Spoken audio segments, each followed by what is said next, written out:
In this chapter, we're going to talk about the basic building blocks of a Java program, and that's data and data types. This particular lesson will provide an introduction to data types and a reason for why we need to use data types in our programs. First of all, a data type defines the proper use of an identifier or an expression. An identifier can include things like a variable name or a function, and an expression could be an arithmetic expression, such as a formula, or a string expression where we add text together using something called concatenation. By making sure that our data is well defined, then we make sure that we're using the identifiers and expressions in a correct way. This will actually become more clear as we go through this lesson.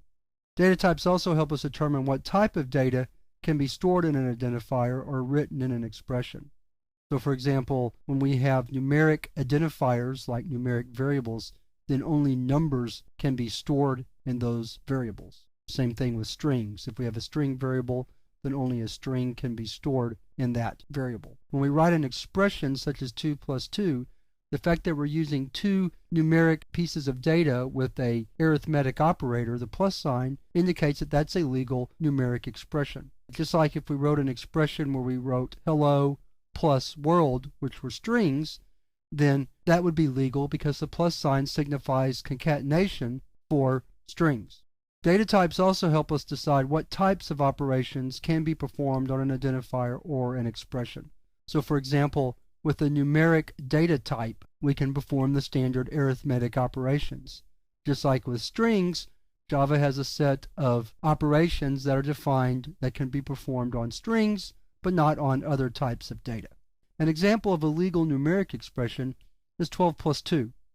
Here we have two numeric pieces of data, 12 and 2, actually integers, and the plus sign, which indicates we want to add 2 to 12, and that's legal. An example of an illegal numeric expression might be 12 plus Mike. Here we have a numeric piece of data, 12, and string data, Mike, and those cannot be added together legally. An example of a legal string expression might be hello plus world, where we want to concatenate world to hello to get the single phrase, hello world. And then finally, an example of a legal arithmetic expression is salary times tax rate, where salary and tax rate are defined as numeric variables which can be multiplied together.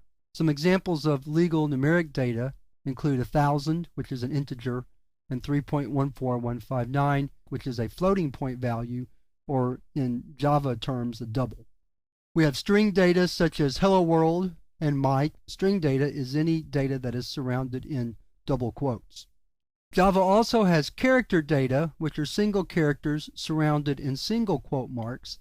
That data type is called char, and we'll look at it in more detail later. And then finally, we have the Boolean data type, and that's for true and false values.